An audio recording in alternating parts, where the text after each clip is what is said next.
Hay una escena que se repite ahora mismo en millones de hogares. Un niño de 4 años sostiene una tablet con una destreza que su abuelo jamás tendrá. Desliza, elige, amplía, cambia de aplicación. Nadie se lo enseñó, y sin embargo, algo en esa imagen debería inquietarnos más de lo que nos maravilla. Porque ese niño se está formando dentro de una tecnología que ningún educador de la historia diseñó, previó, ni pudo imaginar. Imagina por un momento que pudiéramos traer de vuelta a los 10 pensadores más influyentes en la historia de la educación y del aprendizaje. Y sentarlos, hoy, al fondo de ese salón, a observar Piaget, que estudió a sus propias hijas cuando la palabra pantalla significaba una tela para proyectar cine mudo. Vygotsky, que murió antes de que existiera siquiera el teléfono de disco. Montessori, que ordenaba salones de madera y silencio. Dewey, Freire, Brunner, Gardner, Skinner, Ausubel, Bandura, 10 mentes que construyeron las teorías con las que todavía hoy educamos a nuestros hijos.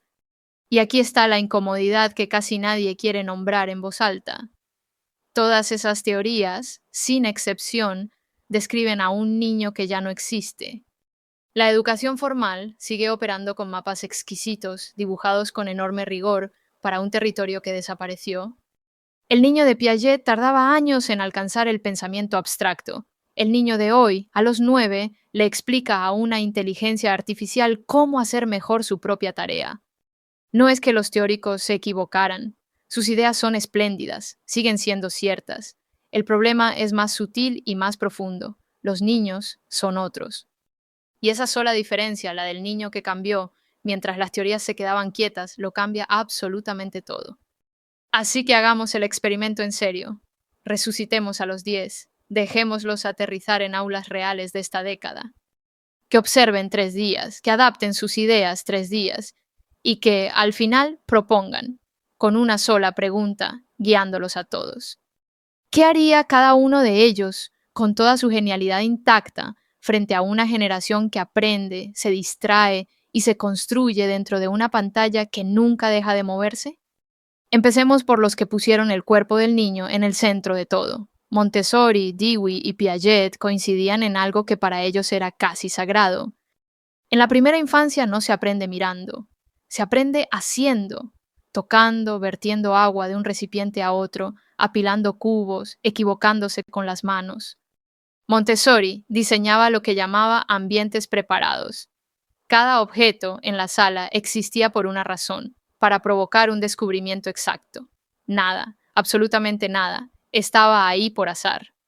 Ahora imagina a Montessori, con su bata y su mirada clínica, observando un feed infinito por primera vez. Reconocería, con un escalofrío, que también es un ambiente preparado, diseñado con una precisión quirúrgica calculada al milisegundo. Pero notaría la diferencia decisiva. Su ambiente estaba preparado para desarrollar al niño. Este está preparado para retenerlo. No es lo mismo, es casi lo contrario. Dewey lo diría con otras palabras. Aprendemos de la experiencia, sí, pero solo de la experiencia que nos transforma y nos deja distintos. Deslizar el dedo 1000 veces sobre un cristal no es experiencia, es repetición. Y la repetición sin propósito no educa, solo pasa el tiempo. El error, dirían los 3, no es la pantalla en sí. El error es confundir movimiento con actividad y confundir el estímulo constante con verdadero aprendizaje.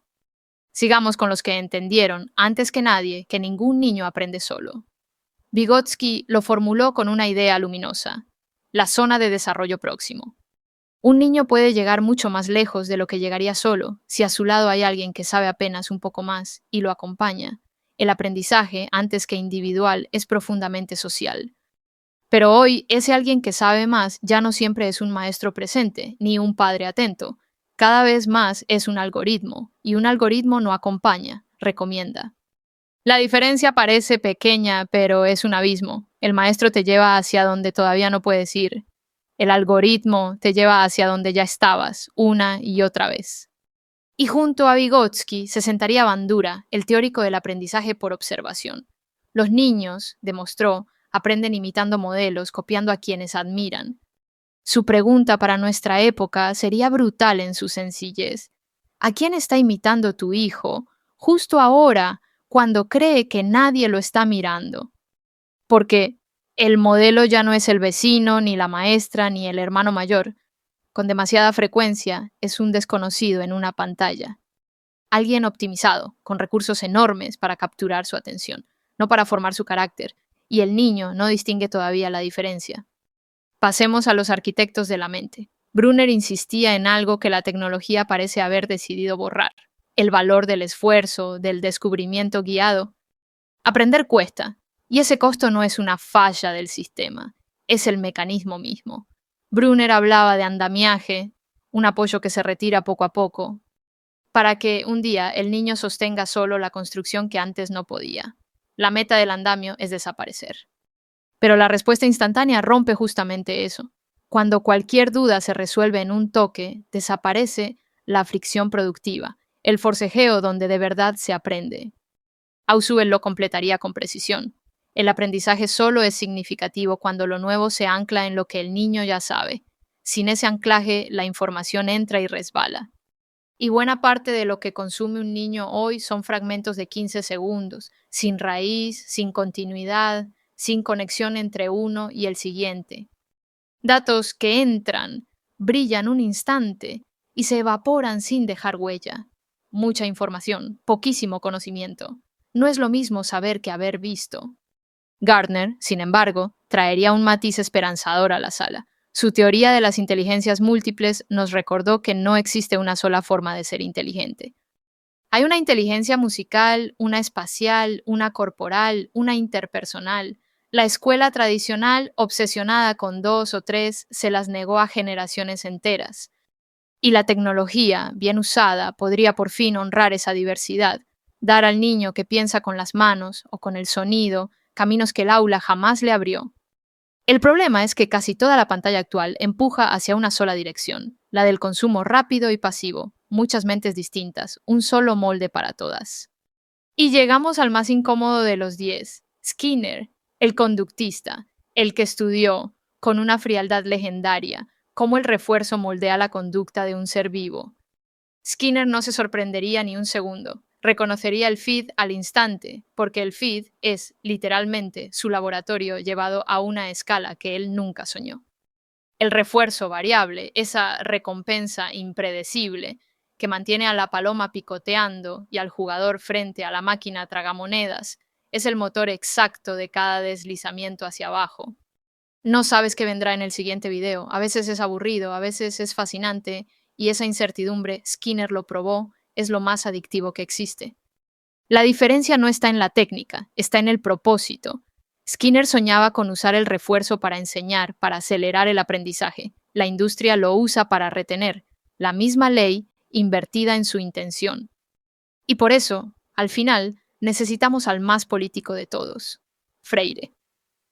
Freire escribió contra una opresión visible, la del campesino que no sabía leer ni la palabra ni el mundo. Hoy esa opresión aprendió a camuflarse. Ya no te prohíbe la información, te inunda con ella. Ya no calla al niño, lo distrae suavemente hasta que deja de preguntar. Freire llamaba educación bancaria a aquella que deposita datos en una mente pasiva, como quien llena una cuenta vacía. El feed es la educación bancaria perfeccionada, sin maestro, sin límite y sin que el niño note que solo está recibiendo. Su antídoto seguiría siendo exactamente el mismo que hace medio siglo: conciencia crítica, enseñar al niño no solo a usar la pantalla, sino a leerla, a preguntarle a cada video, a cada recomendación, a cada aplicación: ¿quién te hizo? ¿Para qué me buscas? ¿Qué ganas tú con mi atención? Eso es leer el mundo. Y entonces, cuando los 10 ya observaron sus 3 días, ocurre algo notable, algo que casi nadie espera. No se contradicen entre ellos, se completan.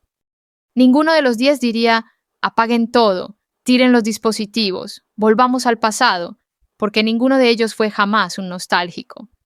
Todos fueron, en su tiempo, radicales de la innovación. Montessori usó materiales que escandalizaron a las escuelas de su época.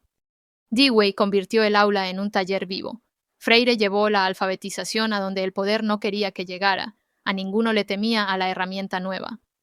Le temían todos a una sola cosa: a la herramienta sin criterio, a la técnica poderosa sin un adulto presente que la convierta en encuentro en lugar de en abandono.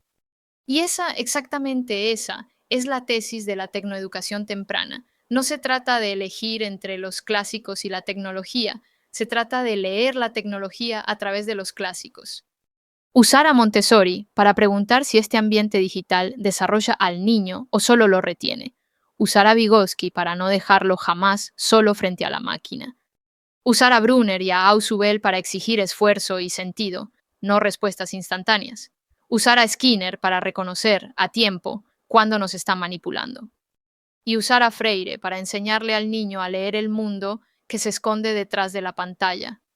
Los 10 juntos no son un museo, son una brújula. Porque la pregunta al final nunca fue cuántas horas de pantalla. Esa es la pregunta fácil, la del cronómetro. La pregunta real es otra, y es más difícil. ¿Con qué intención se usa? ¿Con qué calidad de contenido? Y sobre todo, ¿con qué adulto al lado? La misma pantalla que aísla, acompañada, puede volverse encuentro. La misma tecnología que distrae, guiada con criterio, puede volverse desarrollo. La herramienta no es buena ni mala, es la ausencia de un adulto lo que la vuelve peligrosa. Y todo esto importa mucho más temprano de lo que solemos creer, porque es en los primeros años cuando el cerebro decide, casi para siempre, qué merece su atención y qué merece su esfuerzo. Un niño acostumbrado desde chico solo a la recompensa instantánea tendrá que remar contra su propia biología para tolerar, después, el esfuerzo lento de aprender de verdad. Por eso no basta con formar niños que sepan usar la tecnología. Eso de hecho lo aprenden solos, casi sin ayuda. El desafío es más profundo. Se trata de formar niños a los que la tecnología no pueda usar a ellos, niños que dirijan la herramienta, en lugar de ser dirigidos por ella.